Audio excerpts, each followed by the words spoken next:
All right. We got a banging series here from Home Story Cup, one of the most highly recommended series in the last few months. And I know why. It's because some of you would have seen that we have cast this matchup between these two. They had a ladder run in a few months back when Neeb was powering up and he destroyed Serral. Took a couple hundred MMR off him in those games. But yeah, they've had a few back and forth since then. A couple of series, a couple of interesting matchups. And we've got Serral over here in the right. Obviously, one of the greatest players of all time. Arguably the GOAT. Definitely in the running for it. He's up against Neeb. He's going to be going for it. The Cybercore after the Nexus on the low ground. Very standard opening for Neeb. Scouting and doing a bit of probe harassment. Now, obviously, we could talk more about that GOAT story all day. But two-time world champion is Serral. The only other person to be a two-time world champion is SOS. Serral is, of course, 2018 and 2021 to 22 season world champ. The reason I say 21 to 22 is that season is mostly played in 2021, but the World Championship Finals is early in 2022. That's the way the seasons roll these years. But yeah, winning two of those. Obviously, Raynor was a champion in between in 2021 and Dark in 2019. So basically, yeah, 3 years apart, 2 years in between the two world champions. Still an absolutely amazing win for Serral. Not only that, he's been winning a lot of tournaments. Now, going into this tournament, he's actually had a rough time. So this is the quarterfinals, I believe, or maybe even semifinals of the brackets towards the end. So there's a big group stage before that, massive round robin group stage. And Serral showed up to this tournament after skipping Valencia. It's the first Premier tournament he skipped in many, many years. And he basically didn't really give a reason why. Probably had some personal stuff. Maybe he was a bit burnt out or something. But he did not play that tournament. Didn't practice. Rocked up here to Home Story Cup. This is what I've heard from my sources. And he wasn't really up to date on the meta. He hadn't played the new maps that much. Hadn't really played the new meta. And he almost got eliminated in the group stage. He was very close to going out. So Serral didn't have a great seed going into the final bracket or anything like that, but he managed to survive, and every day of the tournament, this is now day 4 that this match is played on, the final day, he looked a little bit tighter, a little bit better, less mistakes, more on point. But Neeb, of course, a very big task for him to take down because, I mean, arguably Neeb could have won that PvP versus Creator and made it all the way through to the semis, if not the finals at Valencia. Neeb was on point at that tournament, and so far he's opened up pretty well. Hasn't done any direct damage, but he's obviously got a super quick third. He's building his oracles. He's got that extra pylon, which interestingly he's built on the high ground there. Oracle does dive in. Let's see if he can find some damage. Standard solid opening for Serral so far.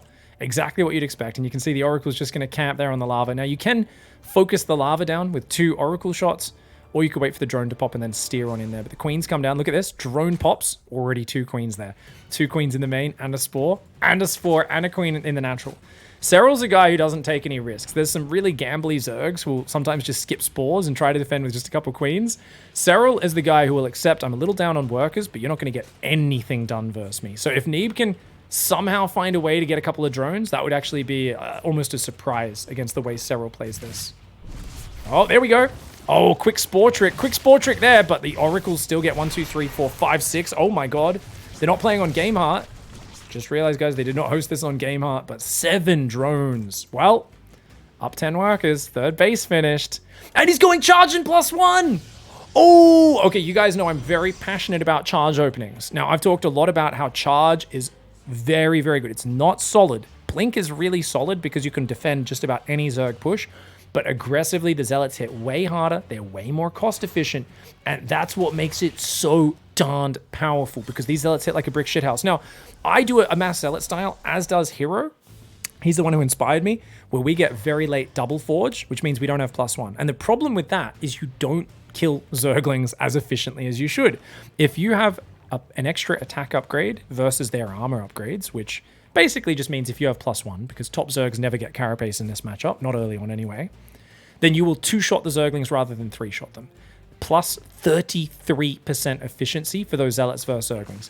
And then if you get a lot of Zealots versus a lot of Zerglings, the way the Zealots are very tanky, none of them really die, and the Zerglings just go down so quickly. So this is going to be a rush to +1. Now, what this gives up is the early charge pressure that Hero likes to go for, the one that I really favor, that I think is really good, but it means he's going to have the efficiency. So Neeb is focused on getting the efficient trades up as early as possible.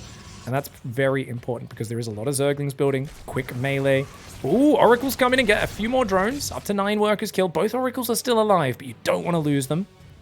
Now let's see if Serral does move a Spore over to that 4th. He doesn't have a Spore in this mineral line, so he's actually a little open there. Archon drop coming in for Neeb. Very cute. He's on 6 warp gates as well, so he could warp in a few Zealots with it. Archon Zealot just destroys Zerglings. And actually, there's 34 Lings, but they're all way down to the south in the wrong position. So the Archons are going to force those drones off the line. Warps in a couple Zealots, but I'm not so sure about this commitment. I mean, actually, well, you can't fight Zealot Archon very efficiently with Zerglings, but that's a lot of Queens. Serral has a lot of Queens, so he should be okay with that. You can't lose the Prism. You've got to get those Archons out of there. Get the Archons out. It saves it. Okay. Oh, man, if he can get a shot on the drones, it could be big. But he doesn't focus fire the drones. I thought he was going to focus the drones with those Archons. Still, up to 15 workers killed. Not bad at all. Both Oracles are alive on the defense. And the 4th base is already finished at 7 minutes. Oh, man, Neeb's macro knows no bounds. He is just unloading his greed. He says, oh, I'm sorry. I'd like to purchase 4 bases and a Zealot Archon aggression and being up on just about everything, especially having a sickly timed +2. Can I pay that with my Amex? Serral's like, no, I don't accept American Express. Neeb, that makes him angry. I'm telling you guys, there is nothing that makes an American angrier than you not accepting their goddamn credit card. He's going to pull out that big, thick metal one that wankers use, and they throw it at service people just to make sure they know that they're a piece of shit. Just so you guys know out there, if you're watching this, if you ever do throw your credit card at somebody, that usually means you're an ass. Anyways, definitely hasn't happened to me a few times, and haven't been personally like, oh, I want to punch you in the face. But, you know, it's the thing. Anyway, Spy is on the way for Serral. So he's looking to play Lair Tech for quite a while because there's no Hive started just yet. He's adding some more gases. He could do a big muta swap. We've got Blink on the way. That's just to round out Neeb's style in case he needs Stalkers reactively. Actually, the Hive does go up. Okay, so Serral's thinking about Broodlords most probably. But this map's really hard to attack the Protoss on 4 base, so I like the play from Serral. It's really hard to break them on 4, but once they take this 5th base, the Protoss has a lot of ground to cover. If we look at the army, it's 19 Roaches, none of which have been morphed into Ravagers or Banelings. So Neeb's playing a hyper-efficient defensive style. The problem he's running into is if you're not aggressive, the Zerg doesn't need to spend gas on Ravagers and Banelings. They can always do that reactively. Remember, a Ravager takes 9 seconds to morph. A Baneling, I think, is 14 seconds to morph. Ball! Oh, okay, the Roaches slip by. The Oracles, fine. Remember, I pointed out there was no Spore here earlier. The Oracles come in and kill a bunch more workers. Roach is going to attack there. Lings are going to look for the cancel on the 4th or the 5th base. Very good setup for Serral. Now, those Roaches are pretty far forward. They're kind of derping a little bit. You don't really want to open that hole up because it does allow the Disruptors to get you.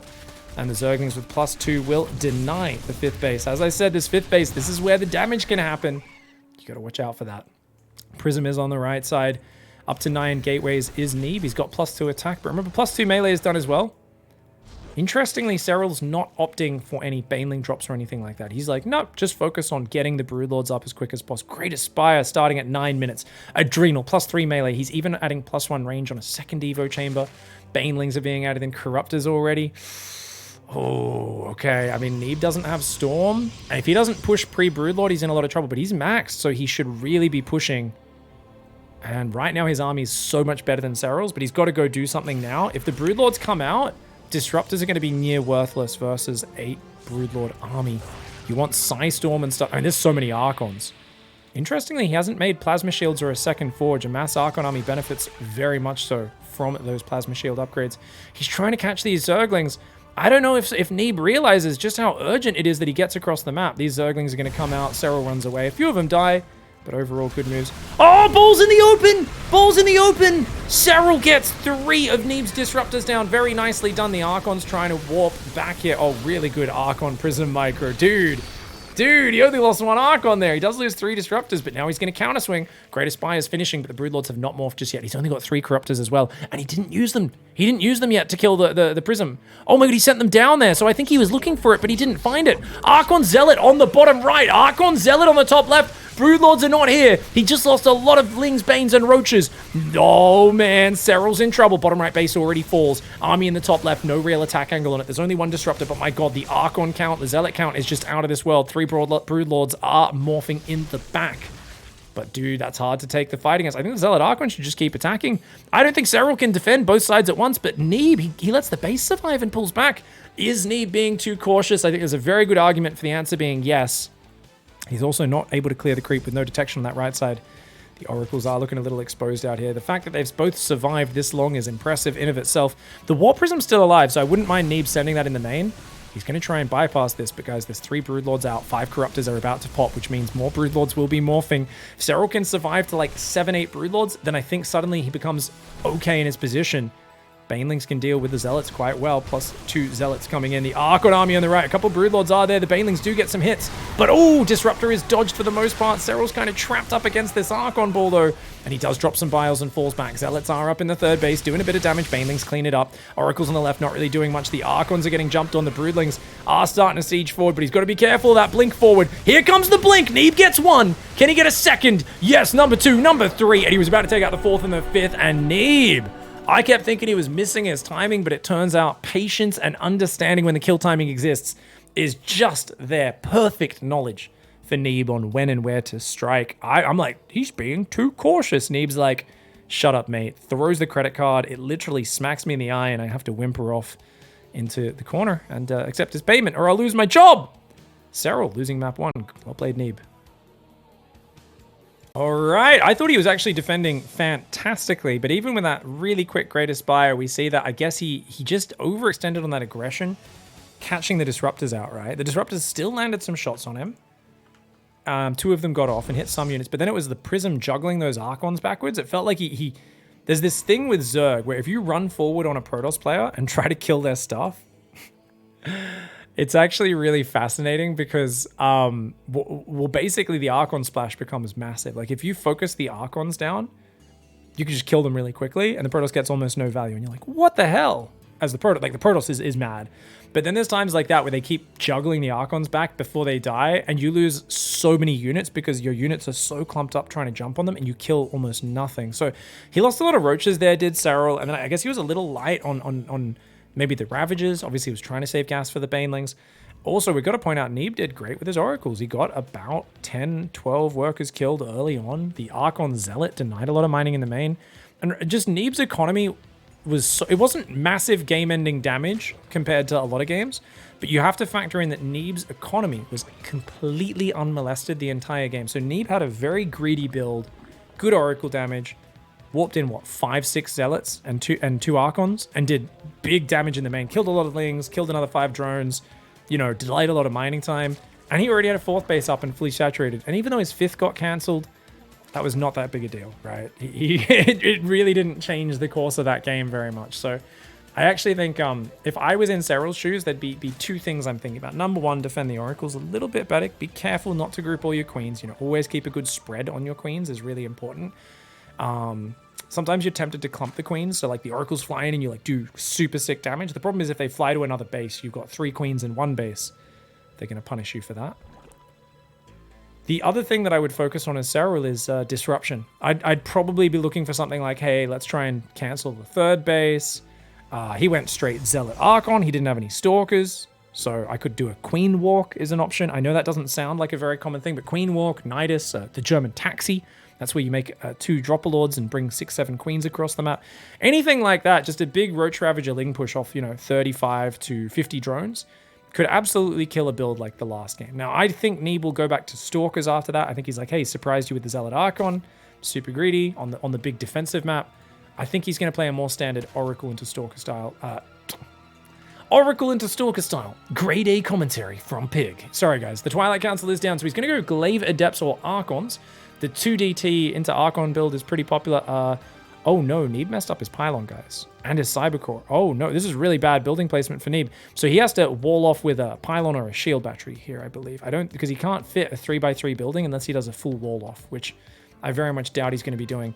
He's pulled off gas here. So he's actually going to be going Resonating Glaives. He's pulled 1 worker off each gas. So this is going to be a budget build for sure. Yeah, he's going to have to build gateways in this like super weird pattern. Oh man, it's usually Hero that I make fun of for bad wall-offs. But Neeb today, he's a guy with a bad wall-off apparently. The trick on this map for anyone trying at home is you want to make sure that Pylon field is just touching here and over here. So that gateway is not meant to be that far forward usually up to the right one. Well, I mean, there's okay, but definitely not down here. So the pylon should be usually probably back about here. So he's quite far off. He's not off by just one space with that pylon, and that's why his wall off is so awkward. Problem with this as well is he's going to need pylons here and here to back up power it. Otherwise, losing just this pylon depowers your entire production, which is a disaster. Oh, 5 gates. That's a lot of gateways, guys. Let's take a look at Serral's build. He's got a well-timed Roach Horn. That is a 3-minute 47 Roach Horn. So well-timed Roach Horn. He's only playing single gas for now, so it's still going to be mostly queens to start. 6 queens, a handful of lings, and of 40 drones. It looks like he's building overlords to prepare for Roach production. A couple of adepts are coming out. No gases on there. 36 probes right now. He's resaturated his gases, has Neeb. And you can see there, the Glaives is almost finished. These adepts hanging out. Prism's coming across the map.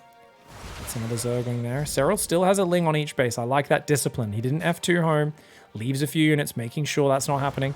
6 queens, 15 lings. Good beginnings to the defense. Only 38 workers, but it's only 38 for Neeb, so you could argue this is the perfect point to stop. Sends 2 lings out there. Does lose both of those. Got to be careful. 6 roaches are coming, but they're not here just yet. 8 adepts at 445. I don't know if this is the crispest timing from Neeb, but oh, yes, it is. Oh my god, that's a lot. Okay, that's 13 adepts at 450. Suddenly it turns into a very scary timing.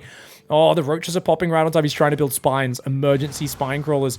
Oh, look at that. This cancel on the shade. That's enough to 2-shot roaches if he can get them all attacking at once. But he's being very careful right now. He kind of goes around the corner. That's interesting movement from Neeb. He's going to cancel this shade, I believe.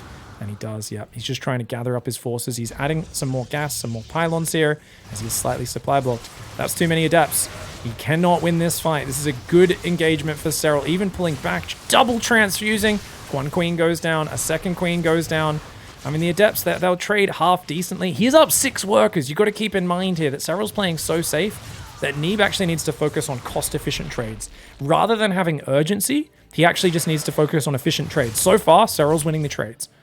He can afford slightly inefficient trades since he's up 6 workers, but without a 3rd base building, he's got to be very careful. If he takes one bad fight, Serral's going to just catch up and get even way ahead on the economy. The Lings get a good surround, good cancel on that warp, and he does get a refund. Remember, you get a refund of all that money. Do you get all of it, or do you lose a little bit? I can't quite remember.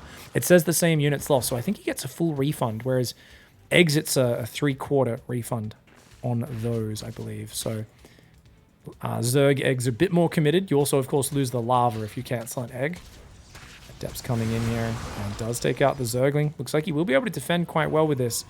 This wall off still triggering me, guys. I really want to see another pylon there, but of course he doesn't need an extra pylon just yet. Well, he doesn't need this pylon, that's for sure. So Neeb, he has an observer set up. Lair is on the way. Evo chamber. Serral's trying to recover his drone count. Man, he was so far behind. Even though he's trying to just do nothing but workers, he's barely catching up as the 3rd finishes. Normally in this scenario, you expect the Zerg to get a nice worker lead after defending the adept pressure, even if it's only, you know, for a short period. Ooh, good pickoff. Does stop the 4th base going down. Melee is on the way. And there we go. Lings come in, force some warp-ins. They do get a probe. Couple sentries are here. Adept drop will go into the natural by the looks of it. Roaches and a Spore Crawler waiting for him. Neeb's going to try and drop anyway, do some aggressive micro. He gets a drone, gets another drone. Has lost 1 adept from that drop, but not bad to get some kills. Watch out! Queens! Ooh, careful, Neeb. Careful, mate. Careful. Gravitic Drive. So he's going to go Warp Prism speed, as well as the +1 ground attack upgrade and the Disruptors. Serral's still got a big force of Lings. Serral's transitioning into Roach speed, melee, and a Baneling Nest. Baneling speed's still quite a ways away, but I'm sure he'll be going for that upgrade very quickly. Serral seems to have a pretty good read on what's going on. He says, okay, you're making sentries. You're probably swapping your composition now. Oh, I like that Neeb dropped 2 adepts out there in the shadows. So he's hiding those in the corner. And those can come in as a big surprise move on the 4th. Especially if he pairs that with pushing the left side of the map at the same time. That's going to be a very nice way of getting damage. 1 minute until Baneling speed finishes. When you have Baneling speed and Roach speed, you have a very scary power spike where you can roll in. And if the Protoss player isn't ready, they can take big damage. Adept Sentry, Blink is on the way, as well as Colossus now as well. Sentries are going to take forever to kill that. Quick 4th base for Neeb. Oh, okay, so Neeb's going for the 4th. Watch out, Neeb! Neeb. Serral gets some good damage on the shields of the Prism. Does remove those at least. Lings and Roaches starting to clear this right side. He's thinking about that big Roach Baneling timing. Could be deadly. The Disruptors, though. Yep, he's like, oh yes, you were working on these rocks, weren't you, you naughty boy? One roach, not the worst. Cancels the second shot knowing it's not going to hit anything. Good micro by Serral, dodging those disruptor shots. Stalkers are on the way as well as Colossus. The fourth base, he's not really probing it much yet, but he's up in workers. This is a very committed attack from Serral. 68 worker timing attack, guys. And that fourth base, not a single drone on it. The disruptors are still out there hunting. These is what I call a foraging drop, you know? They're like, ooh, there's some berries out here, some big juicy hits. So he goes for the drones. Oh! Well, there's juicy hits, and then there's whatever the heck that was, guys. That was like 13 drones in one go. Fourth base gets cancelled, and I don't think he cares. He's up 15 workers. He doesn't need an extra base. Now, force fields on that ramp would have been primo. A little bit slow on that. He's got plenty of stalkers in his natural, though. And the roaches can't reach over this. He's not morphed any ravagers. He's only got 2 in the very back.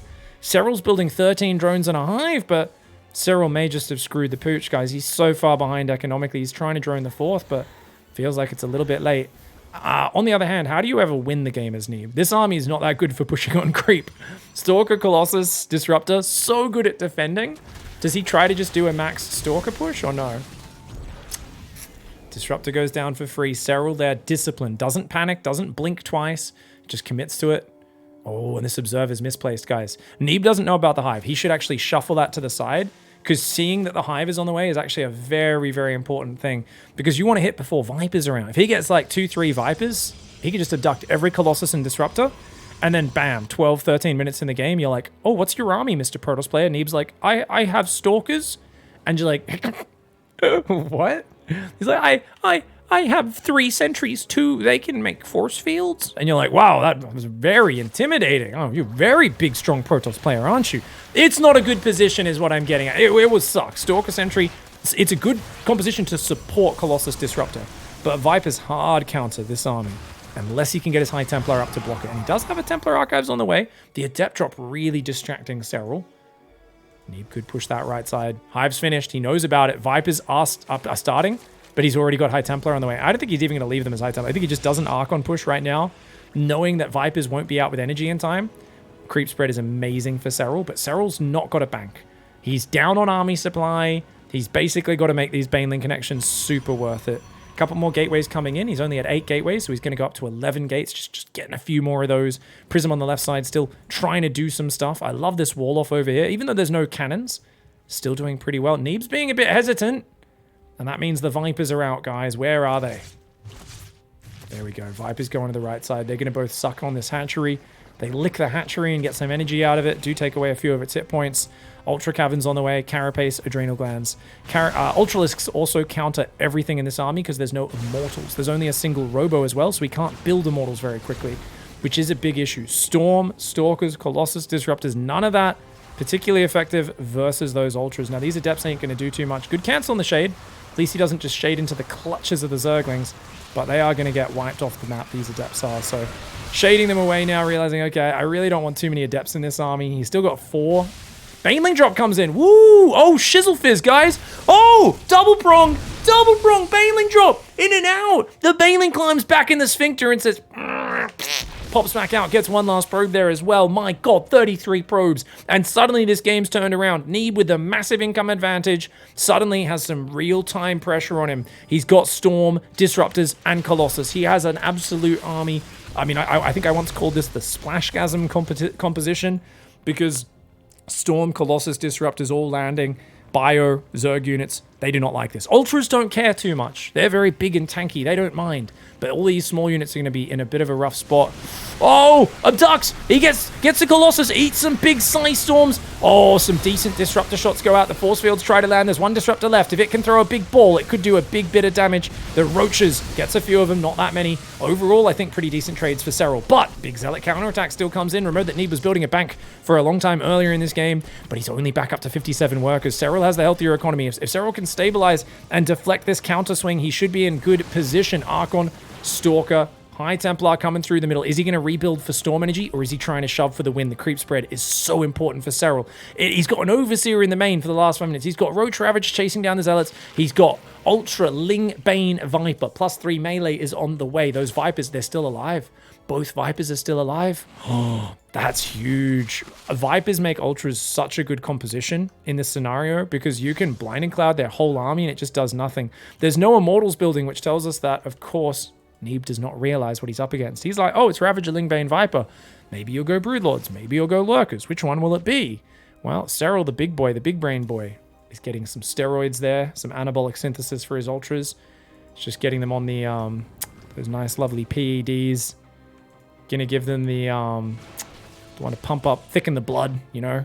What's that, Lance Armstrong one that all the cyclists use. Anyway, here come the Vipers. Watch out for the feedbacks. Good Serral micro. Oh, big storms, big feedbacks. But what's he got to kill the Ultras? Great storms. Oh my god, Serral headbutts into the storms. I don't know if that was the right play for Serral. His Ultras are getting worn down. There is a battery overcharge in the back. Dude, that was a big overextension from Serral. And he's getting hit by Zealots on the counter. His Ultras could tank that, but all the Ling Bane that came in behind was not the way to do it, man. Oh, damn. The Zealot's coming on in. He's going to try and deal with this. I think Serral has enough Lings and Ravagers coming together now, but there's more behind it. A lot of Stalkers. Does Neeb try to push in for the win, or does he try to build more units? If he wants to push, he needs High Templar for Storm, and he needs to build Immortals. Double Robo Immortal! Neeb's going to play a longer game, everybody. He's got +3 attack. He's got the double Robo. The other one is in the third base. He's still got the wall off on the left side. And a few Stalkers patrolling. Zealot drop on the right side, ready to move in. Remember, there is no Spire for Serral in this game, so he doesn't really have anything to deal with the Prism. He's got good creep respread on that left side. Right side is starting to lose most of its creep spread. Lings are going to attack the wall. My god! Adrenal +3 Zerglings! Oh my god, they killed that pylon in a second. Oh my gosh. Oh my gosh, the battery can't even heal them, dude. 3 Stalkers and a pylon go down for like 10 Zerglings. It's actually a good trade. Serral A-moves some Zerglings, and they get a sick trade on that wall off. He's going to need a thicker building in that wall off. Pylons are not tough enough. Zealot drop will come in. Just going to drop a single Zealot. Doesn't really focus fire with it, so it will go down. A few more Zealots coming in the natural. I think this is a distraction more than anything else. You can see he's not really microing the Zealots. He's just saying, look here, and let's see if I can defend at home. That pylon does go down, but he doesn't have many Immortals out. Where's his Storm? Oh, where's the Storm? Okay, a decent Storm on the Zerglings, but it does come down a little late. Does get most of them, though. And then Stalkers from both sides. The Storm hard counters the Ling Bane very well, and the Immortals, as they come out and increase in number, they will hard counter the Immortals. So Serral needs to either swap off this composition or open up a new front. If he can get a Nidus in the main, some more Ling drops in the main. Like if he drops like maybe 6 Overlords of Zerglings in the main, that's a good way of just tearing it down. He's actually going to swap Lurkers now. Okay, so Serral realizing, hey, he's got the counter to this army, but if I get a lot of Lurkers up, that will counter just about any ground army of Protoss, if I can get a critical mass. Now, you have 5, 10 Lurkers. Immortals do fine. Storm does fine. But as you get to a higher number, there's a point where the Lurkers just become the all-consuming, powerful long-range siege unit. Now, committing in with those Zerglings, yeah, not really going to get too much. But Neeb definitely needs to re-wall this whole thing. If I were him, I'd build like 5 gateways to make that into a very solid wall-off. So he's building some cannons, which, you know, cannon battery is not bad. But he's kind of not that rich. He's back up to 71 probes his Neeb. He's going to find some Banelings morphing. Oh, man. Those High Templar. Oh! Oh, High Templar kind of stumble into the army. And both players caught by surprise. Storm's massively wounding the Ling Bane, though. 1 tick from a Storm, and most of those Banelings are gone. A couple of Banelings running in for a bit of a run by. Does Neeb notice it? No. Yes, he does. He's going to need to get that Archon over there if he wants to. I don't think he's noticed it. That's a dead mineral line. Uh-oh. +2 Banelings, or +3 even. Oh, he tries to spread at the last second, but these Banelings are easy one-shots on these probes. Some lovely boomy booms. Neeb is, of course, pushing on the front at the same time, but he loses another 20 workers. Oh, big Storms, but most of his High Templar go down. Oh, a lot of the Banelings are connecting. Very dangerous there for Neeb, but the Immortals stand strong, and you see what happens to a Ling Bane army versus Storm Archon. Without the Ling Bane, with no Blinding Clouds or anything landing there, the Immortals just make those Ultralisks disappear, and Neeb is up 2-0 in this series. Well, it's looking rough as we go into Game 3. It's Moondance, and Serral is up against the wall. He's on his very last life in this entire series, and that is a rough situation to be in. I believe Oh man, I can't actually remember if this is an upper bracket or... Oh, you know what, guys? I'm gonna check that really quickly just to see upper bracket or lower bracket. I can't remember. This is a lower bracket match, isn't it? Yeah.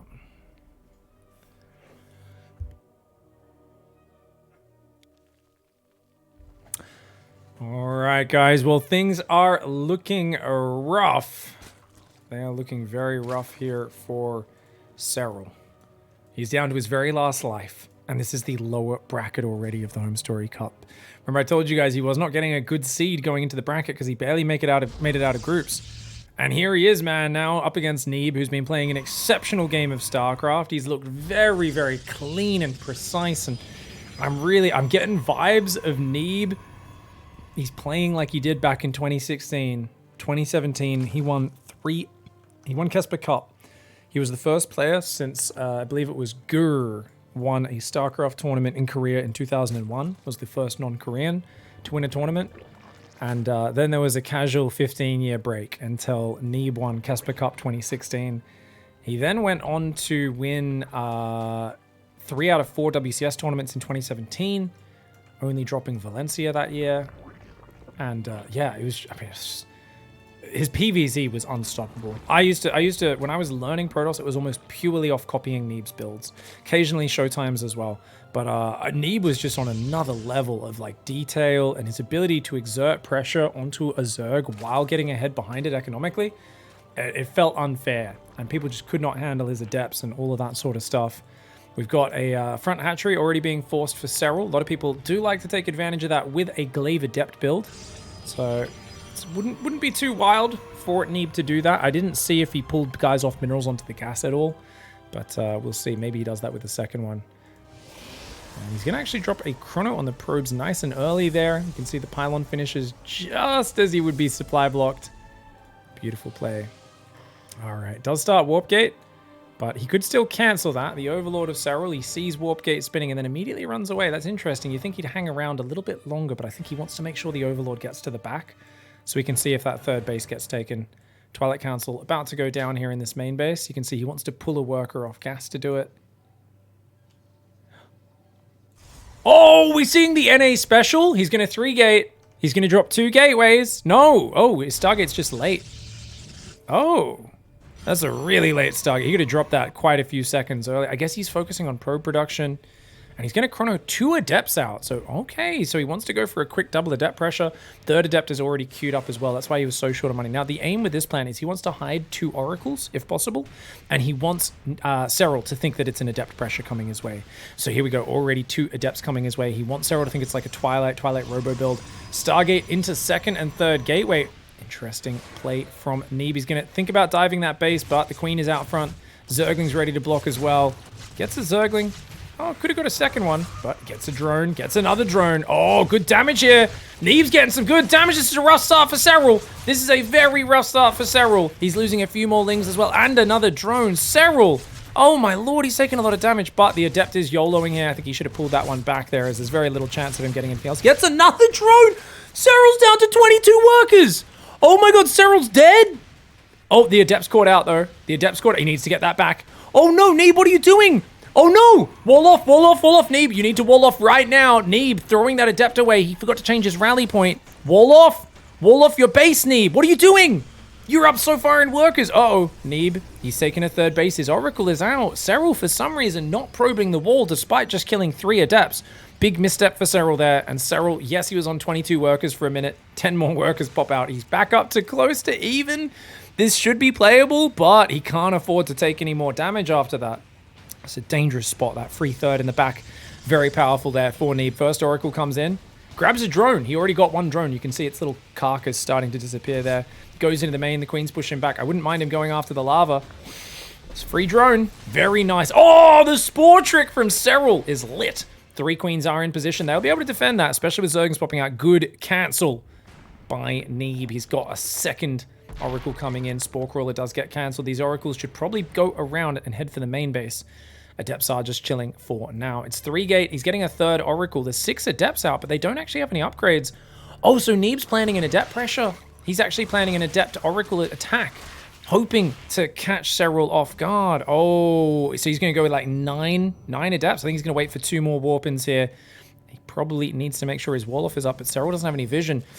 Ooh, it's a crazy build, and he's going Twilight behind it. Seeing that very late Twilight, Serral might realize something's up, but the Oracles are keeping him busy, and he's building 11 more drones. The Oracles get another few workers. That's 10 drones total, and the Adepts are here. The Adepts are going to dive into this base. Serral only has a handful of Zerglings and some Queens to defend. The Adepts going after these Queens. Nope, they realize, hey, we're never going to really do much damage to the Queens. They're going to go into the third base. The Evo block! Oh, a beautiful block. Serral with the double Evo block. One gets focused down. Now the Lings are here. The Evo block is so sexy, though. Serral here with some great emergency management. Ooh, the Queens will defend the Stasis Trap as well. Serral right now is so close to being eliminated from this tournament because he cannot afford any economic damage. Yet he somehow deflects that with, like, what, one drone died in the Evo chamber, and that was about it. Emergency Evo chambers, focuses down the Stasis Trap. And Neeb now forced to just take a fourth base. Double Forges on the way and Blink. But Serral actually might have a little bit of momentum bouncing off of this. His fourth hatchery, nah. His fourth hatchery is at the same time as the fourth Nexus. That's not good. He's also just started his Evo's upgrades haven't actually started at all. So no, this is actually still really bad for Serral in that Neeb has great tech momentum. On the other hand, the Adept Sentry doesn't mesh that well with the follow-up pressure. That's one of the weaknesses. Those are very good early on units. They won't be as effective later. The Oracles, of course, can gain amazing value as time goes on. The overall units loss tab is in Neeb's favor by about 50%, but it's more important just how much he got done with those first two Adepts. That was probably the biggest thing. 8 gates are up now for Neeb, and the quick fourth especially essential on this map since that third is only 6 mineral patches. I think he just cancelled something. Maybe he had a probe accidentally trapped or something like that. Looks like he's going to go straight to 12 workers. So I expect charge to already be queued up. Indeed it is. +1 melee, +1 range. Serral's going to try and catch up on those upgrades. He'll be behind on them, but he's also got a 5th hatchery in the back. It's kind of a macro hatchery, but he can also drone it as well. I think Serral needs to do nothing but build workers from here, though. Army from here, sorry. He's already taken the worker lead. He's going to go up 80 versus 70. Which is a good lead in the workers, but he needs to make sure he has enough army ready to stop. Neeb goes for a 5th Nexus? Are you kidding me already? Oh my god. Oh, nice Stasis Traps. I mean, doesn't really do that much, but it at least warns him of what's coming. He can go sit on top of those Zerglings if he wants. He just needs to make sure he splits so he doesn't lose that 5th base. The Adepts shut it down, but I think Serral sees it. Yeah, he sees the 5th base, so he knows what's up. Do we see Hive Tech for Serral, or is he just going to try and swarm him with the Lair Tech right now? Okay. Not the best move for Neeb. Gets a few Zerglings. Most of them get away. Stasis Traps do get replaced there. So it looks like the Triple Oracle just being used for lots of Stasis Traps, Hallucinations for scouting. Infestation Pits on the way, so Serral is thinking about a Hive. He's definitely going to make a play with Ravager Lingbane before then. Is there a Warp Prism on the map? No Robo. Okay, so what I'd really like to see from Neeb is trying to get some pylons up on the edges of the map, maybe. I guess he can just run across since it's a pretty short rush distance. But, ooh, that's a lot of Zerglings. Okay, okay. Wow. Wow, wow, wow. Casual 48 Zerglings on the map. 20 more are about to pop.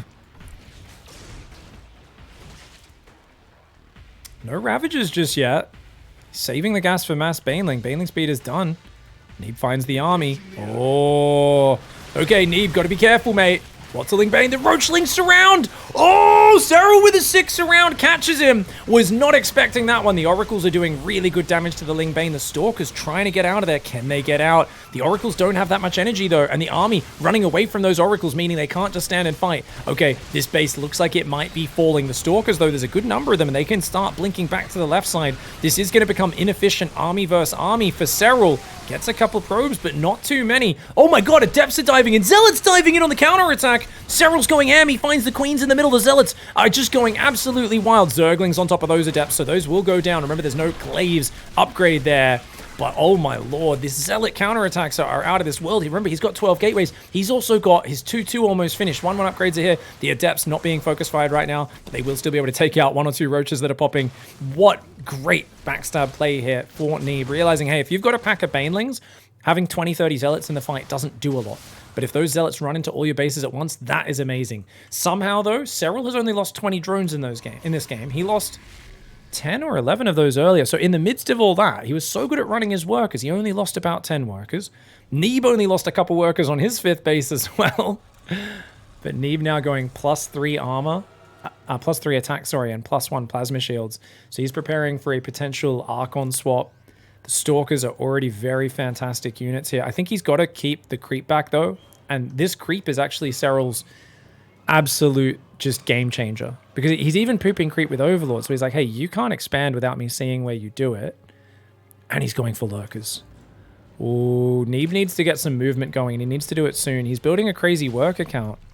He's almost max, but he needs to get forward and start pushing in. The problem is the creep means it's not going to be a surprise. He's going to get spotted well ahead of time. On every single angle, there's creep moving out.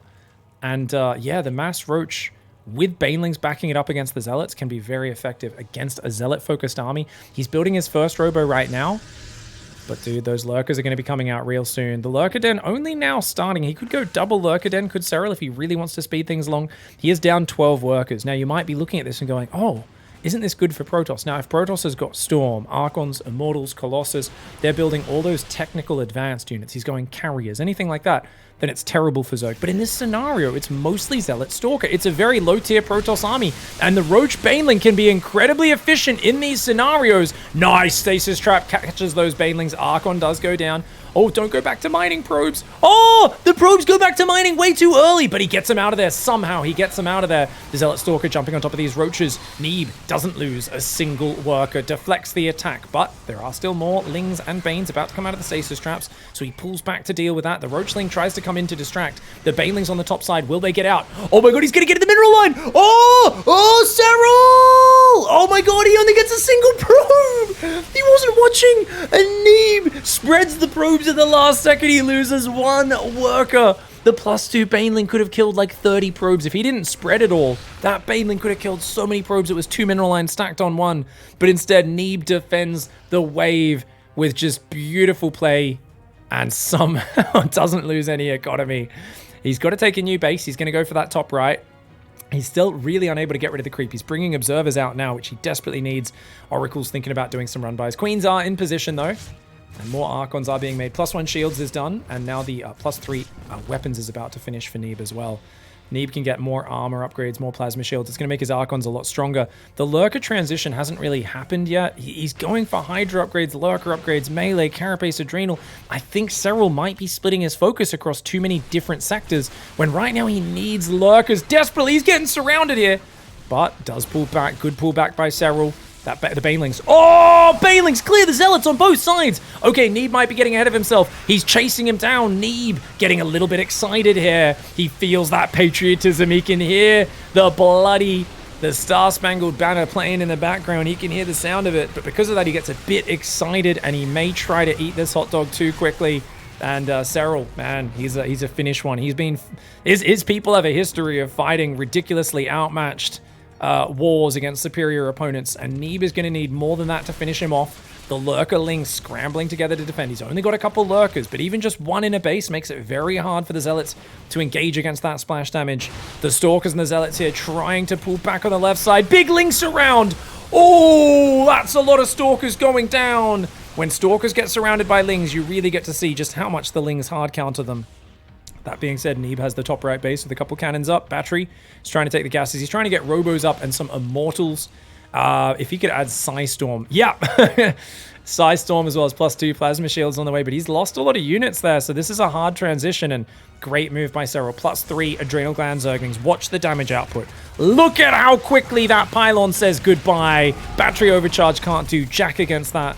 And he's going after a lot of it. Banelings trying to creep past. Cannons. Will they stop all 4? They should be able to stop at least 3. Will they stop all 4? Oh, yes, they do. Well done. But he loses the 5th base, or the 6th base, I should say, up in the top right. Serral, meanwhile, comfortably on 6 bases. So Serral maintaining that 1 base lead that you'd like as a Zerg player, especially once the Protoss now going Storm, going Immortals, going for a higher tier army. The thing is, Serral is ahead on the tech. He's been down on economy for the whole game, but he's been ahead on the tech, and that's why the units lost tab. It's not too bad for him. He's slightly less inefficient. A lot of Zerglings being thrown into the meat grinder, but his Lurker count, 15 Lurkers with both upgrades. Oh no. 3 Immortals, a handful of Zealots ain't going to deal with that. Psystorm is not ready, but the Oracles do have very good revelations there. The Lurkerling Hydra, they're looking for the opening. He's got to move his whole army down. Neeb needs to bring these guys down and flank this. Oh, Storm. Okay, he could definitely potentially storm him. He gets one. Oh, great force field. One lurker. This army could go down. Serral's got to be careful. Those are unsupported lurkers. If Neeb brings these guys down and springs a surround on it, he could smash it. Neeb comes in. High Templar landing some big storms, but the lurkers do get protected by the Lings. The Lings swarm on forward, and Neeb's other army coming on the ramp. That ramp is not where you want to move down. You do not want to move into that lurker fire. Careful. Immortal and Archon do waddle on in. They take a volley. He's got to be ready to sandwich this. That's the way you play this as Neeb. Catch him when he's unsieged, and if you can close the sandwich on him, turn that into some lurker filling in that Protoss bread. That's when you're going to have a good one. Nexus goes down. Killed, not a cancelled. And he needs that mineral line very badly, and more importantly, the gas line. Serral coming in with more Banelings. The Oracles desperately turn on their lasers. The probes go and walkabout one more time. They are able to escape, but... Ooh, okay, the Banelings go off on some Zealots there. Great defense for Neeb. He's been so good at making sure he doesn't take those big hits. He's got a nice split on his units, but remember, his gas income is struggling. He's actually got to put workers back on gas there. He's taking the gas in the back. He's taking this top gas. 20 workers on that one gas geyser, because of course he evacuated from the top right. Prism in the bottom left has been spotted. Right now it is Lurker, Ling, Bane, Hydra. A single Viper is in the mix. We haven't seen Broods, we haven't seen Ultras, but we also haven't seen Air just yet. The Fleet Beacon, the second Stargate just finishing. Carriers are starting, but they're still a while away. Storm starting to zone out this army on the left side. Lingbane Hydra coming on fourth. Neeb using this army very well. Oh, Serral wanted that Archon. He gets the Archon snipe. Well done. And Neeb's going to try and expand top right, bottom left at the same time. That's an ambitious move. Bit of a... I think that Storm could have been a bit further forward on the Hydra Lurker. Serral's kind of bullying him back here with not the biggest army, but of course Lurker's very frightening.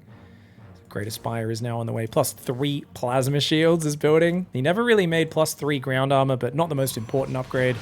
The Archons especially don't care about that.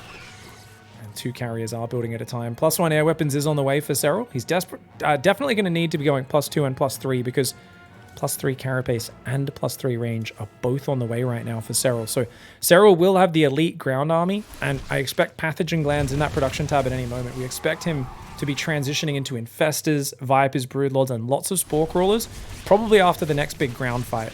But he might try and just do it with this army, add a handful of Broodlords to it, and see what he can make happen. Adding 2 more Vipers to the one that's already out. Abducts, of course, can just take the carriers out in small numbers. Just grab 1 or 2 of them into your Hydras. He could also just go for a little tactical pack of Corruptor Viper, not even morph Broodlord just yet, since he's got more than enough Lurkers to deal... Well, I was going to say more than enough Lurkers to deal with the ground army. I thought it would be like 18 Lurkers.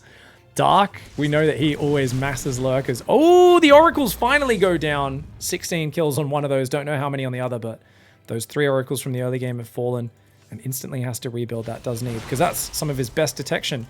He doesn't really have much. He's got an observer with each army, but Oracles tagging Lurkers is going to be way more solid, as it's very easy to lose the observers in a fight, but once those Lurkers are tagged, they are revealed.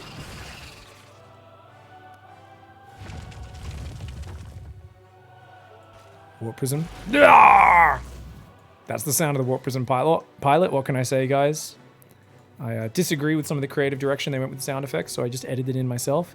Neeb, move. If he gets cornered there, obviously that was just a misclick. He just kind of clicked his army there on the minimap and didn't realize that like his entire army all stacked into that tiny little space where Lurkerling Bane jumped on it, it would have disappeared. Hatchery in the top goes down. Got a second Spire on the way. He's going air armor upgrades is Serral. +2 air weapons on the way for Neeb. We're going to go to late game. Now, some people say Serral's the god of late game, but Neeb is also the god of late game. Back when Rogue was the GOAT, man, and arguably still is for some, still a good argument for that, but back when BlizzCon, the Fist of Neeb, Neeb made a 200 supply army versus Rogue to beat him in mega late game. So he definitely knows how to play it, but oh no, that Nidus in the back goes unnoticed. A very quick recall. What is he recalling? We're about to find out. Just 3 carriers. That's a good tactical recall, just a small set of units. Burrow is finished, so he can hide in the main as well. Very annoying for Neeb to deal with. He's got so many cannons going up everywhere. He'll lose another pylon there. Not the end of the world. The carriers and a couple of Zealot Warpins clean up those Zerglings. Surprised that Serral didn't burrow that at all. But very important for Neeb to go clean up that Overseer. That's the most important thing. Maru is the greatest in late game because he always snipes these with a single Viking or Ghosts. And that's how the Nidus Worms aren't really able to get up. Did we just see a Nidus Worm? Oh, okay, so he's popped a head up there, kind of like a potential aggressive staging point, guys. 12 Spore Crawlers are on the way. Serral with the Corruptor Viper there. Big Storm Immortal army moving down that right side. Just looking to clear creep a little bit. There are 6 Broodlords out somewhere. Okay, 3 Overlords and a drone go down. Nice little pick off for Neeb. This is going to be one of those games where it's all about the value the longer it goes. Neeb's actually throwing some probes away. That's interesting. He's already mined so much of his side of the map. He's realizing, hey, I need a bigger army right now. I've already got a giant bank. And he might try to build cannon battery on this middle base. If he can mine out the middle bases, this base and this base, they are the most contested bases on the map. Infestor does waddle on forwards there. How many Infestors has he got? He's making Pathogen Glands finally. A bit later than I expected. Ooh, okay, Broodlord's looking good. Okay, here we go. Lings are going to deny that base very nicely. Neeb's going to shove down the bottom left. Army gets caught. Big Fungal lands on the High Templar Archon. Broodlord's there with the punish. Oh, Neeb's got to get out of there. This army in the bottom is going to kill some hatcheries, but he loses a chunk of units in the middle. Does keep most of the High Templar and Archons alive, thankfully. Gets out of there in time. Those +3 plasma shields really helping him with the tankiness in that situation. One Viper does go down. Oh, one Abduct, sorry, does go down and take that unit out.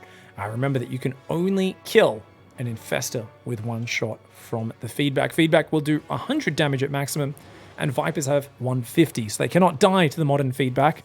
Infestors, only 90 hit points. They can go down if they're at full energy and they get feedbacked.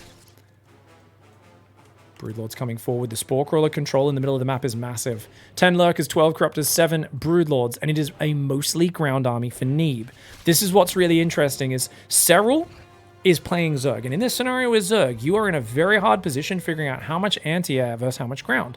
Notice he doesn't have much anti-air. 12 Corruptors, 6 Hydras. That's almost too much for just 3 carriers. But he's actually staying heavy on the Lurkers. He's still got some Banelings. He's got some Zerglings for mobility, a couple Hydras for mobility in case like Zealot run-bys come in. He's balancing it very well, and I do wonder if Neeb's going to try and shift. So what I mean by that is it's very likely for Neeb at some point in this game to swap into like 5 Stargate carrier. 7 Stargate. He's got 6 Stargates actually. So he might just be like, okay, if we trade off our armies, I go mass carrier with the Storm and the feedback. Oh, Abduct comes in. Feedback lands on a Viper, but that Viper survives to live another day, whereas the carrier that gets abducted does go down. And another one of Neeb's bases is denied. Neeb's struggling to find any way into Serral's territory in this game. He's now going Tempests. There we go. So he's going to go 4 Tempests. Now, for those who don't know, Broodlords have 225 hit points. It usually takes 5 +1 Tempest to one-shot a Broodlord. I think if you get +3, you can 4-shot a Broodlord. But, oh, Oracle gets tagged, and the Broodlord picking away at that High Templar. Now, what's faster? A Broodlord is 1.97. High Templar is a little bit faster than a Broodlord, but not by much. Mama's on the right side. He could do an aggressive recall. He could fly into the back, recall the army into the back of Serral's base. Very good if you're using a mass carrier Archon Storm army, real hard-hitting army where you make the fight chaotic to win.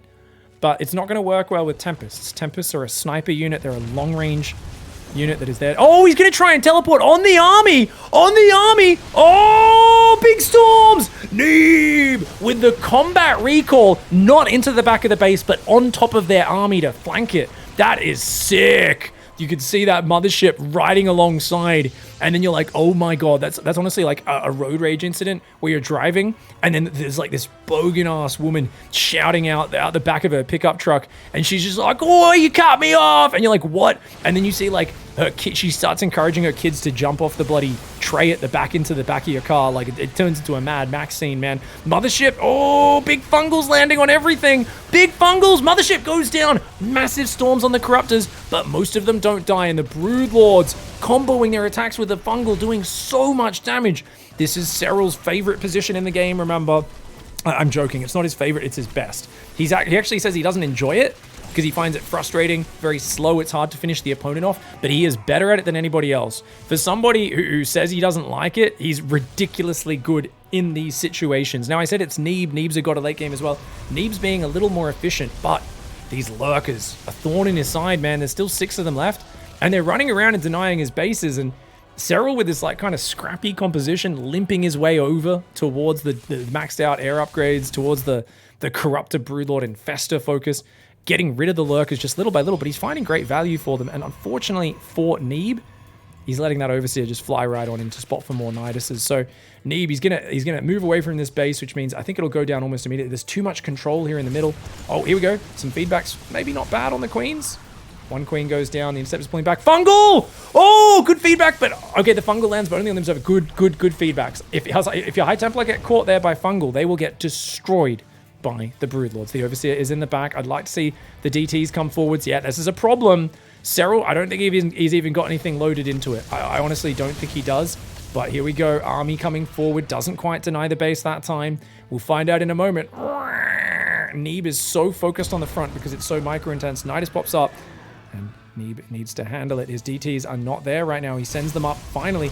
Oh, Tempest! Oh, no! Oh, no! Neeb's Tempest caught out in the open. And the Broodlord scare back his High Templar. That's 5 Tempests down just like that. Oh, my God.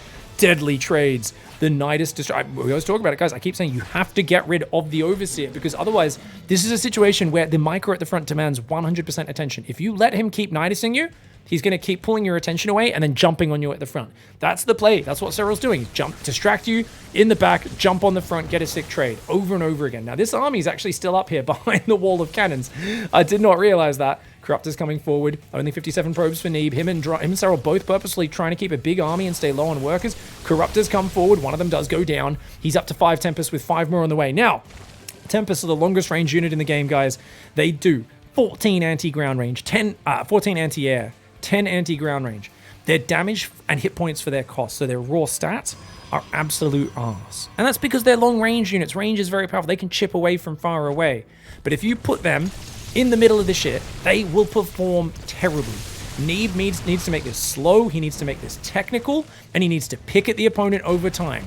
Ooh, this is a good move by Serral. So Serral's going to get an opening over there. He's got so many spores up here. Neeb's got to be careful. The Fungals are coming in. The Fungals are coming in. Okay, he's got to pull back, does Neeb. He's starting to chip at him. Doesn't lose the Robo. He's got an army in the right. That army needs to move in and distract, I think, at this point. We're swapping to almost full air armies. Neeb, his army does show itself. Ling Lurker will try to deal with it. The Tempests are going to get a lot of efficiency, right? Where you're like, oh, look, right now, okay, Neeb is down 1,000 resources in the units lost, right? So Serral's definitely doing really good, but if Neeb can mine out this middle base, Serral mines out that middle base, it will be even in terms of overall mining. So it's all going to be about that efficiency in the long run. But as I said, the Tempest can get a little bit of value, and then there's a big fight, and the whole Protoss army crumbles because you've got 12 supply in Tempests. I think a Tempest is 4 supply. It's almost 50 of your army supply is useless in a pitched battle. Oh, feedbacks! Big feedbacks land. Nice. The Vipers get taken out. He lands at 1 or 2 good Fungals, but a couple of Broodlords will go down. He's going to pay a price for this. Oh, look at that. Those Tempests say good night, sweet prince. Good Fungal there with those Infestors, but the revelation from the Oracle giving the vision. Neeb here putting on a clinic. Now, problem is Neeb's lost this territory, which means that I can imagine Serral hitting his natural and busting in because there's very little damage there, right? The top right, well defended. Here, well defended.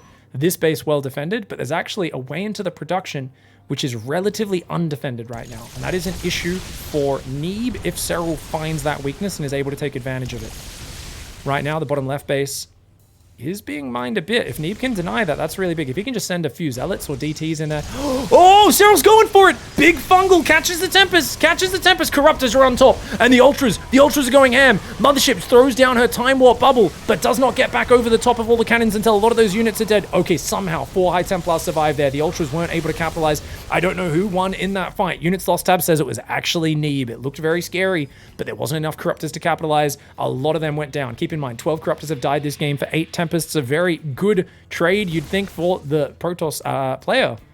For the Zerg player, sorry. But despite that, there's a lot of other things that are going on as well. And oh, Broodlords in the top are going to do well. This base does go down. That army cannot defend it. But he doesn't have a lot of support here. I mean, this is one of those ones where, like, even the Void Rays that are building, there's 6 Void Rays building right now. They do very well versus Corruptors, as long as they're not clumped up in Parasitic Bomb Fungal combo. So kind of crazy move for Serral, but he's like, you know what? I got to do something. I can't just give up these bases for nothing. He's got no anti-air down here. He's got no anti-air. I mean, he's got some scary spells. He takes the Archon. He says, my Archons will shoot you. They're my Archons! Used as neural combo! Oh my god, and the Archon actually did some sick splash damage with the Fungal combining with it. Oh my god, he actually kills a Tempest or two.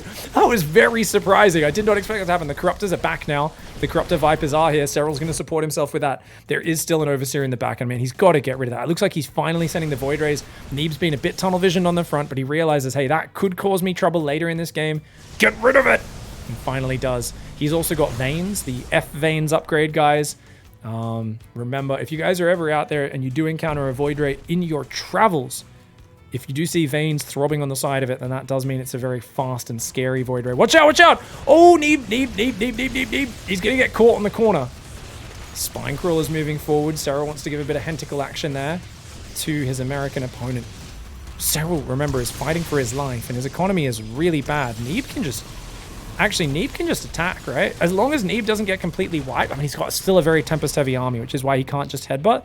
But he's got so much bank. He's got 15 gates, 6 Stargates. Like, if he just trades, I do think he crushes it.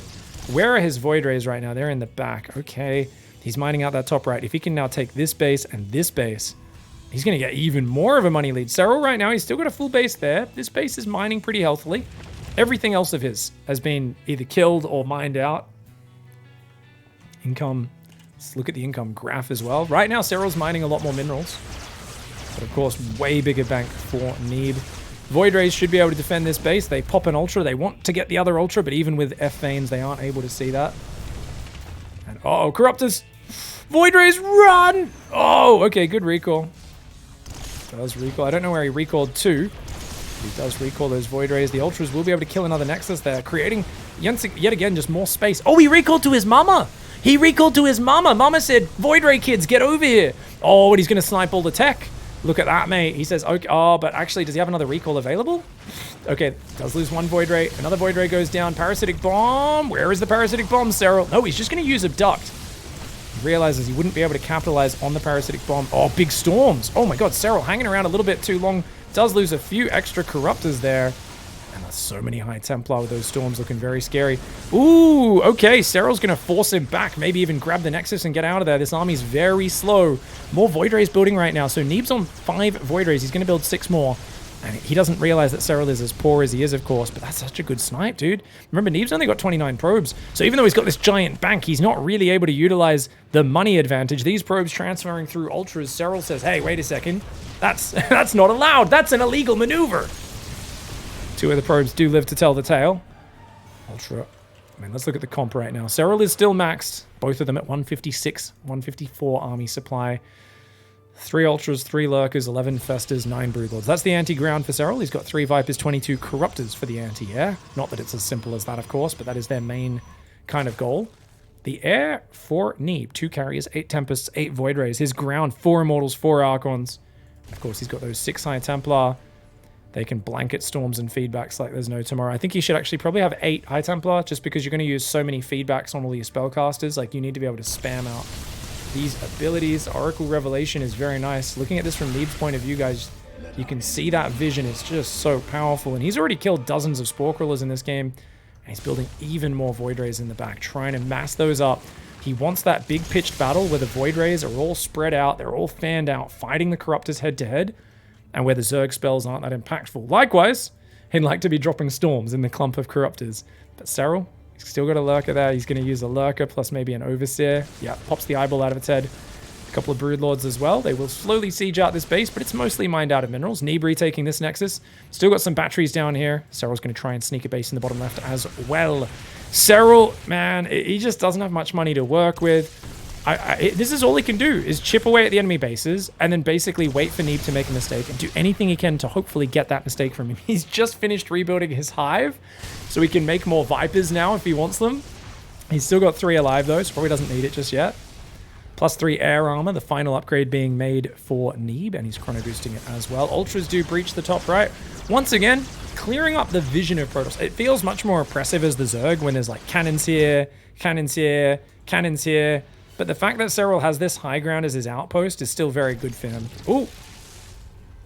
It's only 2 shots from an Tempest to kill an Infestor. Roach runs in here. Void Rays say nope. Serral happy to throw that supply away though. These Lurkers are going to siege over here. Try and be a bit of a nuisance. A couple Ultras going to come in as well. Is he going to try and intercept the army as Neeb pulls back for it? Nope, he's just chilling. So it looks like Serral just wants to replace these with better units. But yeah, I mean, I can't imagine being wasteful as anything Serral ever wants to do. The Observer there with the Void Rays should be able to defend. But yeah, okay, now he jumps. Yeah, he's trying to catch those air units in the middle. Neeb doesn't know about it. Look at that. He's hunting. He's sharking around. He wants to catch him on the rotation. But Serral's got to be careful. If Neeb finds out about it, it could be an issue. Look at this bait. It's bait. He's baiting the Void Rays. Okay, but the army might come back here. Where are the Void Rays? They're there. He's trying to bait those Void Rays or those Tempests out into a bad situation. Neeb does not know where the Corruptor Viper is, and that's very scary for him because they could come out by surprise. And there we go. There's those Void Rays I was talking about. He's baiting them. Serral, he's the master of baiting them out, but the Void Rays don't chase, and nonetheless, there we go. He abducts him in, grabs a couple of those Void Rays, and gets on out of there before the Tempest can close the distance. That brings it up to a total of 10 Void Rays killed, 11 Tempests and a carrier of 22 Corruptors. Definitely seems like pretty good numbers in regards to that. The overall units lost tab is, of course, 6,000 resources in favor of the Protoss player, but he's not mining. He's not mining that much. He went to such a big army supply, and even though he had a bigger bank, it's equal mineral bank. There's still an extra 3,000 gas for the Protoss player.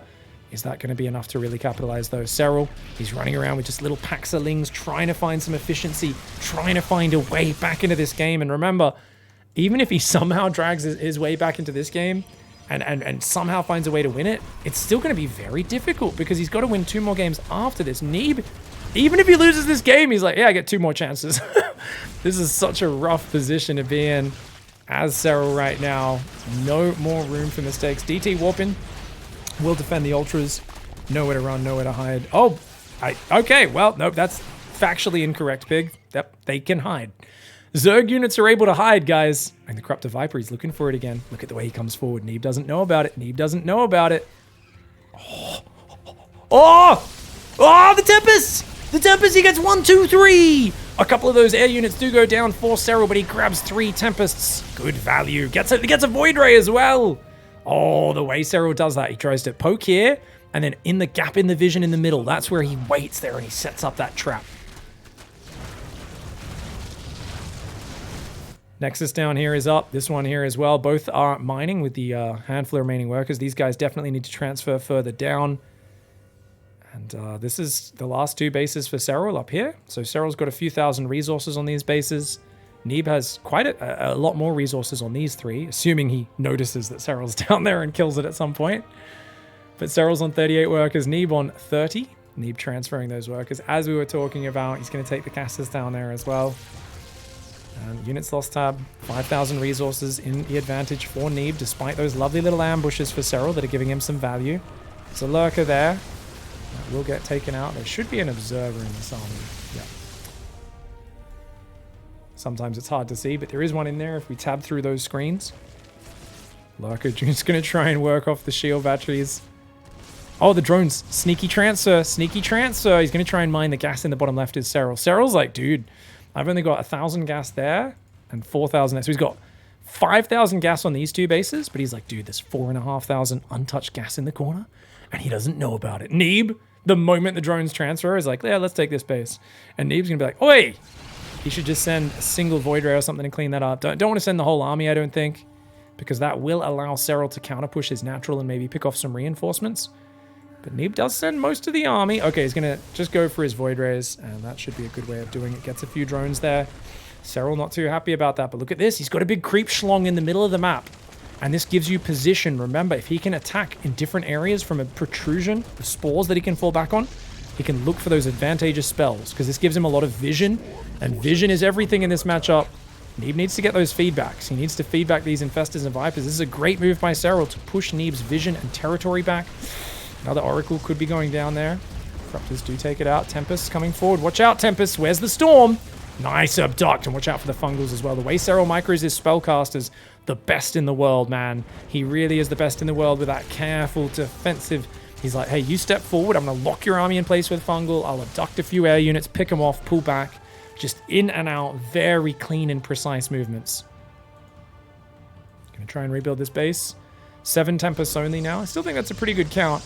Because even with just, 7 times 39 damage, I mean, 7 times 4 is what, like 28, 280. I mean, he should be able to one-hit a Corruptor, even accounting for their 5 armor. He should be able to one-shot Corruptors with 7, one-shot Vipers, definitely one-shot Broodlords since he gets the massive bonus to damage. And it is a massive bonus for hitting massive units. Unintended puns seem to be my forte in this last week. If you guys enjoy nails on a chalkboard, don't forget to stop by my live stream. So basically that 24/7. Tempests out in the open. Watch out, mate. Watch out. Neeb's rally getting caught there. 2 Tempests, easy pickings for the Corruptor Viper. Notice Serral's also spamming Changelings to try and give him a little bit of vision advantage. And he's trying to work this angle. Remember, he wants to pull Neeb into the open, land some spells, pick him off, and then he works his way down and attacks the other angle. He says, oh, you're on the wrong side. Oh, but that's a big mistake for Serral. He does land a good fungal, though. If he can catch that whole ground army, it might be worth it. He gets rid of all the High Templar on the south. 4 more High Templar coming in. Neeb's going to commit. Big Parasitic Bomb combos. Fungal Parasitic Bomb all over the army. Not much fungal left behind it. The Tempest trying to pull back. Another Abduct goes down. The Zoning Storm doesn't land on anything. And that unit's lost up still. It's about 4,000 in Neeb's favor. Man, Serral's so low on gas. I still feel like this is going Neeb's way in the long run. Ling Bane, though. Oh, if he could kill Neeb's last 27 workers, it's hard for him to rebuild, but that's a lot of cannons. It should be enough. Yeah, the Ling Bane battery overcharge could come in and do some stuff, as could Warpins. He's going to warp in a handful of Zealots. Not the best unit to warp in, but hey, Zerglings aren't the greatest in the long term either. It's just minerals for both of you. Serral wants to do this more and more because he's got excess minerals, but he's building Queens and Lings. He's like, dude, my last 1,000 gas, what do I spend that on? I've had to rebuild some Infestors. That was a very expensive loss. And yes, he's still mining gas. Remember, he's still got quite a few thousand gas to mine. Neeb, of course, has what? Yeah. Neeb also has a lot of gas to mine, especially if he can get that bottom left. But I love the way Serral, once again, attacks the top, pulls him out of position, picks off units. It's within the movement where Serral gets Neeb's slow army to separate a little bit. It's on the movement, or when he's on the march, when he can get ambushed, when he can pick those things off. Mass Ling in the bottom. My God, that's a lot of Lings. Army pushing in. He's going to start killing the production. That's another thing where you can really drain his money. If he's got to rebuild his tech, that's huge. Oh, Mass Ling, dude. Mass Ling's going to get that base snipe easy. Look at how much damage they do. Oh, +3 Plasma Shields does help slow that down. Doesn't want to lose too many Zerglings, so Serral does pull back. Don't know what just got picked off there. 18 Tempests have gone down in this game. 32 Corruptors. 2 more Oracles are being rebuilt. I think it was an Oracle that must have been picked off. Nice fungal. Traps a unit. Can he get that? Great Abduct. Gets rid of the Oracle. Oracles are 300 resources, 150 minerals, 150 gas. Very valuable snipe. Here we go. Feedbacks. Good feedbacks. Where's the feedback? Oh, feedbacks on the Infestors are going to be very important right now. Oh, Neeb not landing them. A lot of the Tempest getting caught. Mama gets pulled. And oh, bam! Bang! Headshot. Just like that. 2 shots and -400, -400. Neeb's efficiency is going to struggle because now he's losing a lot of those pieces he needs to protect. Where's the Psy Storms? Dude, Serral out-microing him right now. And guess what? Neeb doesn't have vision, so Serral might want to even keep on pushing because there's no Oracles out for vision right now. Great trades there. Still 4,000 resources in favor of Neeb, but we'll see if either player gets out of whack in that regard. Now, Serral, I can't believe he's taking this bottom left base. He's gonna probably transfer drones there as well. I mean, he has to do something desperate. Yeah, the drones get caught transferring, though.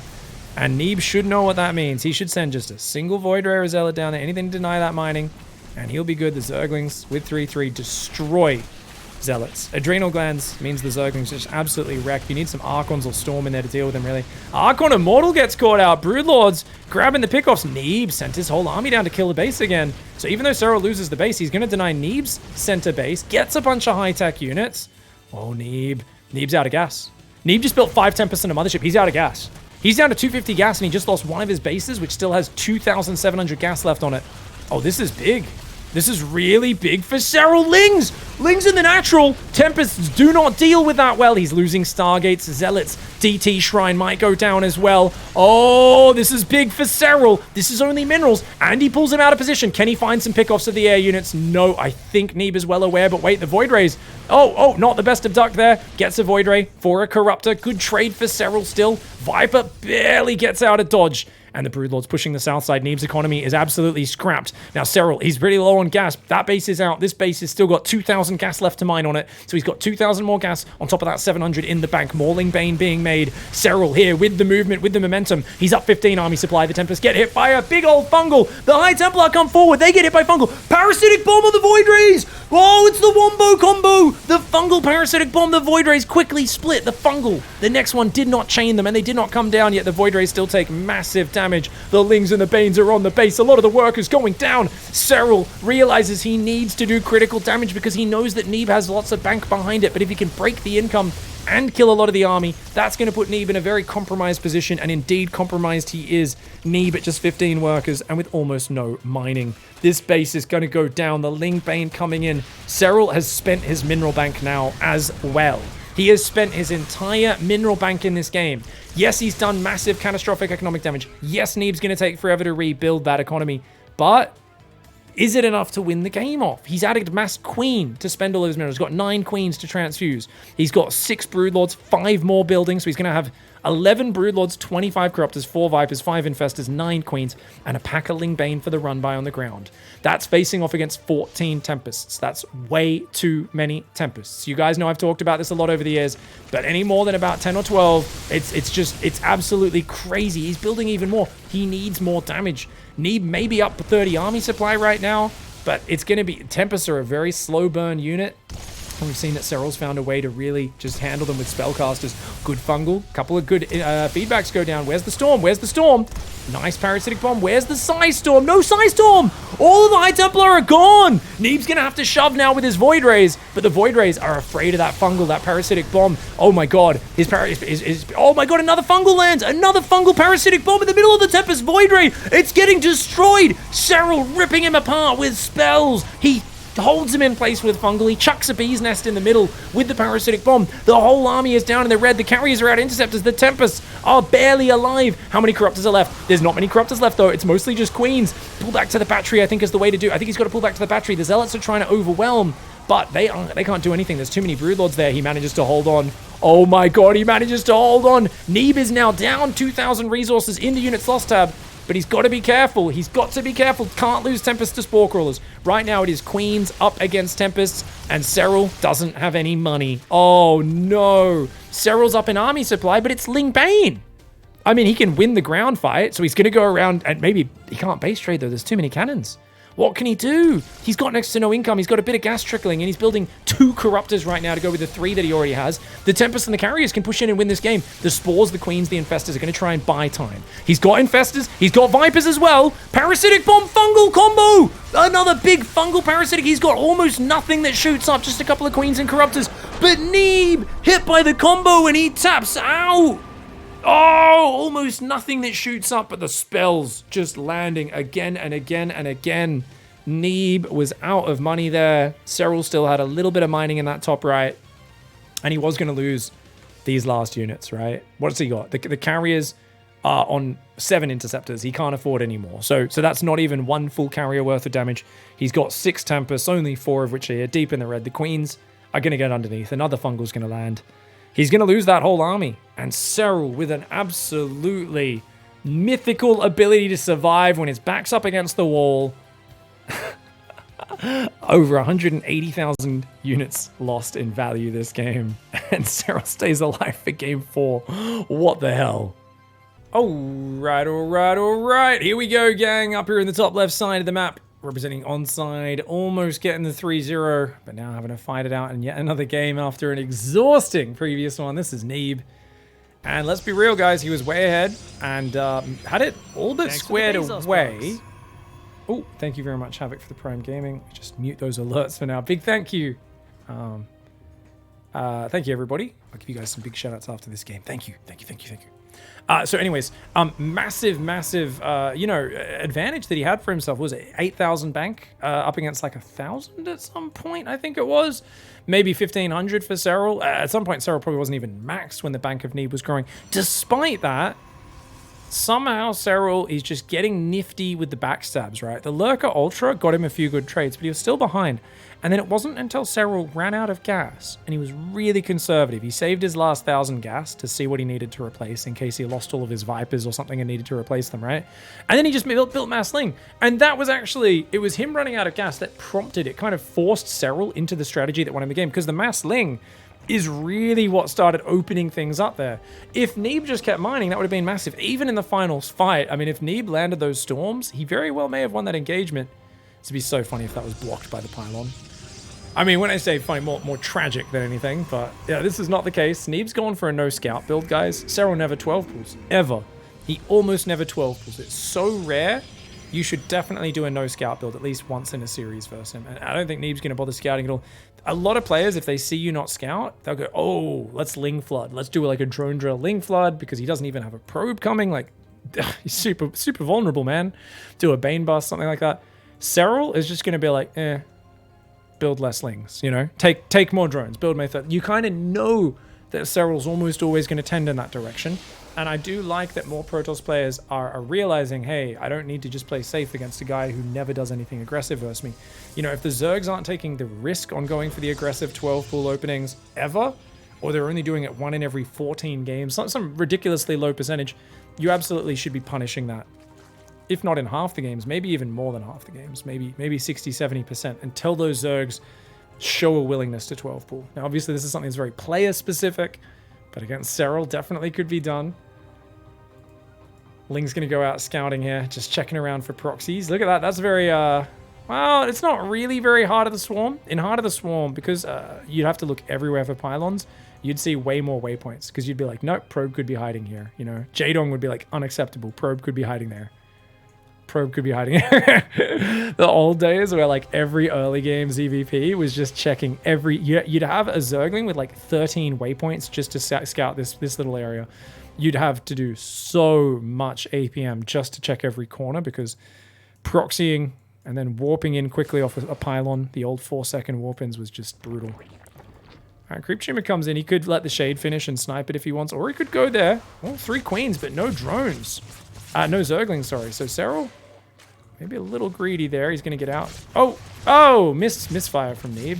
Oh, Serral does the safe Spore trick anyway. Adept does survive for now. Stargate is pumping out an Oracle. He's already built his extra pylon back here as well. And maybe not the most solid wall. Well, I say not the most. It's a terrible wall off. He definitely needs to put another gateway there. He goes for the third base first, which is fair enough. But you definitely need that because the diagonal wall off is never solid. Because the Zerglings can just run straight past her whenever she attacks. Now, funny little unknown thing. Some people think it's a bug, but it is basically part of the game. When the Adept is attacking, it actually has a smaller collision size than when it's just standing there. So this is why the Zerg player can just spam their Zerglings with right-click behind it, and they won't always go through, but whenever she's attacking, about 2 Zerglings will get past her. Then they won't be able to get past, then 2 Zerglings will get past her the next time she attacks. Kind of a funny little detail a lot of players don't know about. 3 drones going down, but a lot of damage on the Oracles, so overall pretty well defended by Serral. Forge and Twilight goes down behind this for Neeb. Looks like a pretty classic Blink opening. Nothing too fancy this time around. I really do want to see that extra gateway and that choke point. Otherwise, we're 100% going to see Lings run in at some point. At some point, redundant words happen after casting a game like that last one. This is what I was talking about, guys. Serral can easily get in there if he tried. He didn't try to click past. He assumed that was a solid wall. It is... I'm very certain they can squeeze on the left side of her. I'm 100% sure of that. Okay, 98.3. Oracle here. Oh, he wants to deny the base. Oh, but look at that, Serral. Oh, he's like, no. I know what you're up to, you silly little Protoss player. Protects her. Does get the 4th hatchery down just past 5 minutes. Blink pressure will be coming across the map in the near future. Blink Stalkers, Oracles into Blink Stalkers and Oracles. After that, we're going to see a few more Blink Stalkers and Oracles from Neeb. It's the classic hero play. It's a very good one, man. It's a very, very good play. This map does get vetoed by Terran players a lot. That is why we don't see it as much. But quite common to see it in Zerg versus Protoss. It's a bigger macro map. Hard to finish each other off. Once you get to a 5th base and a 6th base, you do start opening yourself up to aggression. But your first 3 or 4 are pretty easy to defend. Couple of Stalkers coming forward. Blink isn't done yet, but Stalkers kick the crap out of Queens, and the Oracles kick the crap out of Zerglings. But with 5 Queens creep this far forward already, Serral has that secured, and he actually could be doing a Ling run by, but look at this. There's only a single opening on this side and a single opening on that side. So the thing is, if Banelings ever get in here, Neeb's screwed. Nowhere to run, nowhere to hide. Especially if they're coming just from one side, I guess he could go out the other. But if he just warps in a Stalker or something, he can also wall them off. So good to see he finishes the wall off there as well. Still hasn't secured his wall off at the front. So like I said, at any moment, Zerglings could run in there. That could be potentially something that loses him the game. I hate to keep harping on about it, but something you got to be aware of as a Protoss player. Never wall off with a diagonal. Mass Roach is being produced right now. 67 workers, Mass Roach, Roach speed +1, 8 Queens. Oh, Serral. Is Serral going to do just a shove with Roaches? There's no other tech. No 5th base. He's not droning very much. There's a couple of drones. I think he's just going to shove Roaches across this map. No melee upgrade? Okay, I was about to say no melee, no Baneling Nest is a huge tell, but he does go for 12 drones, second Evo, Baneling Nest. So apparently he was just massing Roaches to make sure he could stop the Stalker pressure, and now he's going to do it that way. Now, does Serral realize that there's a gold? Oh, he doesn't. So Neeb, he really likes to take this gold and then just pile on the Blink Stalker aggression from there. He's got +2, charge on the way as well. Obviously, he's already had those 8 gateways up for a little bit. Serral's just going to play a defensive Roach Ravagerling Bane game. There is a Robo out, so he should add an Observer after that Warp Prism as well. Serral's going to take a 5th on the north side of the map. Stalkers. Oh, Queen's in the open, but nope. Not any longer. The Oracles do turn on their lasers. Oh, you don't want to lose the Oracles, though. And the Roaches, good micro for Serral. Gets a good... Oh, man, he gets a lot of them. But they don't want to chase too far. One Oracle gets shot down. Oh, no, it doesn't. It pulls back there. Sorry. But he kills a few Roaches and Lings. Loses 6 Stalkers. Could have been worse. I would have lost 12 there. But Units Lost tab is in favor of Serral right now. And he's up in the workers. And he's up a lot in supply as well. My God. I mean, he's only got +1 range, no melee upgrade, so he's not going to have the fast +2 Banelings. But when Baneling speed kicks in about a minute, we're going to have a maxed out Ravagerling Bane army. And they're going to crash into the natural, crash into the gold. I don't know if Neeb can defend every area at once. He's got to be careful not... No. Oh, okay, does use a Revelation there. I think he actually needs a 4th Oracle here. Because the Queens aren't really going to be able to get across the map. But he just needs more Oracle lasers to get a good value. He's trying to build pylons down here. That ain't going to work. Oh, this army can easily push him back. He's looking just for good trades right now. He does turn on his laser on one of those Oracles. The other 2 are out of juice, though. One Oracle is not going to get enough value in of itself. Zealots running down the right side. The Stalkers trying to bait Serral out of position. There's a Prism in the back as well. Let's see what Neeb can find with this. Serral realizing he's been tricked a little bit. He does quickly respond with a pack of Roaches in the north. Stalkers hunting down his units in the south. Neeb's going to take a base next to his base. Oh, but Serral shuts down the Prism. Neeb, what is this Chad maneuver right here? Holy crap. Apparently, I don't know, man. I don't know what this is. He's just like, this is mine. Serral's like, get out of here with your imperialism. What the hell, man? You're Protoss. You Protoss think every planet belongs to you. And they're like, oh, just a couple of bugs we need to clear the infestation of. Neeb, the crazy man, believes that he can push on this angle. And he says, well, as long as I'm pushing this angle, I can defend this angle because my army's there. Let's take a Nexus there and force him to do something about it. Big Ling Roach counterattack is ready, though. And it feels like Serral's got a bit of momentum in this game. Infestation Pit, 2-2 upgrades are on the way for him. +2 attack. It's there for Neeb, but uh-oh, Neeb's got to be careful. Baneling's going to be good versus these Zealots. Spready, spready, spready! No spready. Does pull back, but a little bit too late. Reinforces the wall here, but not in time. Those Stalkers, oh, nice warping on those Stalkers to buy a little bit of time, but oh, they go down pretty easily. And he's going to try and pull back, and this opens up, of course, this angle. Oh, very nice army split for Serral. Neeb comes back with everything in his arsenal. He does keep most of his probes alive, but most is not enough. He's lost this base, and uh-oh, Banelings. Banelings coming in towards the bottom left. The Roaches are all going to get trapped up there, but oh god, oh god, oh god. Neeb's gold base. Oh, he's going to try and recall, but his probe's a little too slow to do the spready there.